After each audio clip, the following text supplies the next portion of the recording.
Welcome back to the 5th video in the Principles of Drum Set series. In this video, we'll talk about how you can develop basic limb independence on the drum kit. So, what exactly is limb independence?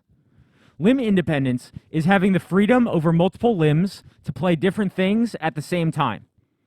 A really good way to approach learning limb independence is through a process called gridding, which we'll talk about next.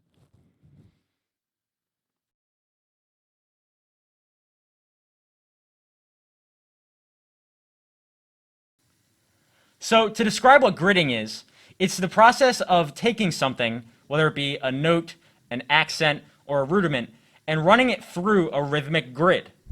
What we have here is a rhythmic grid of eighth notes in a bar of 4/4 time. So what I'm going to do is tap once per bar, starting on the downbeat of 1. Every time the bar repeats, I'm going to shift that tap over 1/8 note to the right, and then just count out the rest of the bar out loud. It's really important that I'm counting out loud through this so that I understand how these taps relate to the underlying grid I'm playing along to.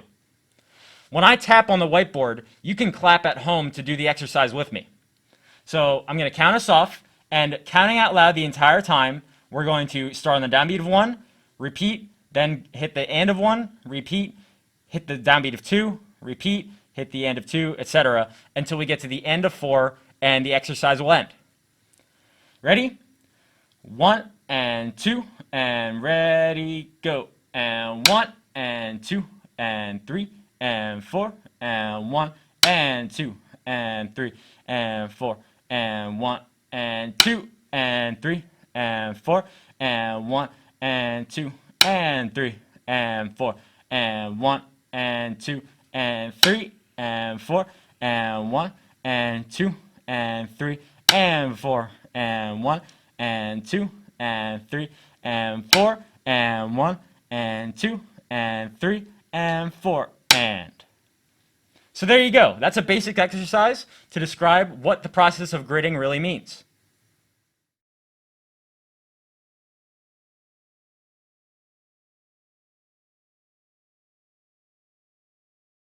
So now that we know what gridding is, how can we apply it to the drum kit to gain more limb independence?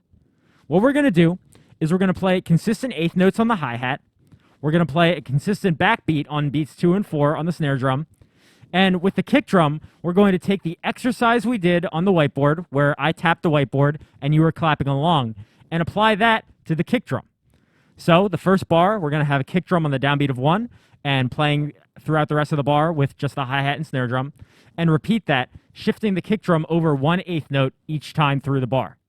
So, without further ado, I'm going to set my metronome to 60 beats per minute, and you can play along with me.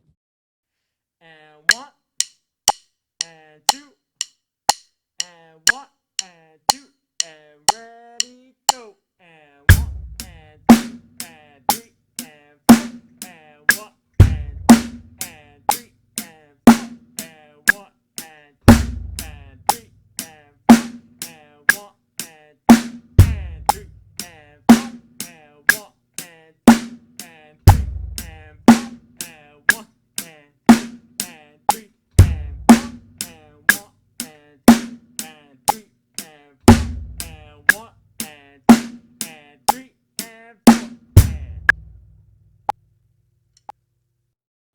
Awesome. So I hope you can feel the limb independence it takes to be able to shift your kick drum through each individual eighth note in the bar, while playing simultaneously with either just the hi-hat, which was providing our eighth note grid for us, or the hi-hat and snare drum on beats 2 and 4.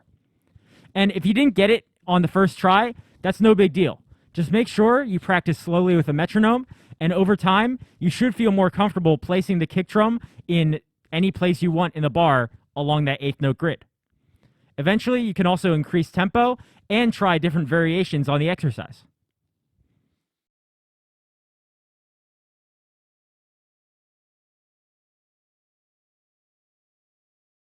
Speaking of variations we can do on this exercise, let's talk about one real quick.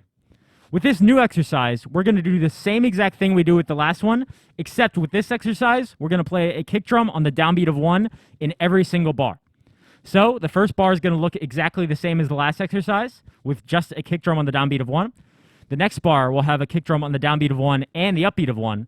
The following bar will have a kick drum on the downbeat of 1 and the downbeat of 2, and so on and so forth, just like the last exercise.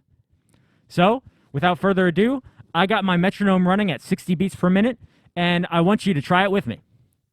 And 1, and 2, and ready, go. And 1, and 2, and 3, and 4, and 1, and 2, and 3, and 4, and 1, and 2, and 3, and 4, and 1, and 2, and 3, and 4, and 1, and 2, and 3, and 4, and 1, and 2, and 3, and 4, and 1, and 2, and 3, and 4, and 1, and 2, and 3, and 4, and 1. So that's just another really simple variation on the exercise to help you develop even more limb independence in your right foot especially.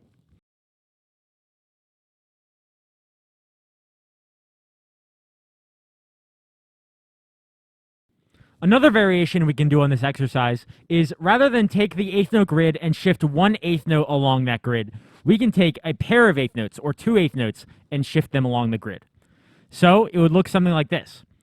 And 1, and 2, and ready, go. And 1, and 2, and 3, and 4, and 1, and 2, and 3, and 4, and 1, and 2, and 3, and 4, and 1, and 2, and 3, and 4, and 1, and 2, and 3, and 4, and 1, and 2, and 3, and 4, and 1, and 2, and 3, and 4, and 1, and 2, and 3, and 4, and 1.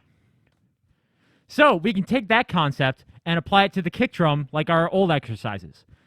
Let's try it. And 1, and 2, and ready, go. And 1, and 2, and 3, and 4, and 1, and 2, and 3, and 4, and 1, and 2, and 3, and 4, and 1, and 2, and 3, and 4, and 1, and 2, and 3, and 4, and 1, and 2, and 3, and 4, and 1, and 2, and 3, and 4, and 1, and 2, and 3, and 4, and 1. So that's another really great variation you can do to really spice up the independence exercises you have in your arsenal. Finally, I'd like to mention that just because we were only focused on gridding the bass drum in this episode, that doesn't mean it's not valuable to grid other parts of the drum set. For example, we could play a rock groove on the ride cymbal and grid the hi-hat.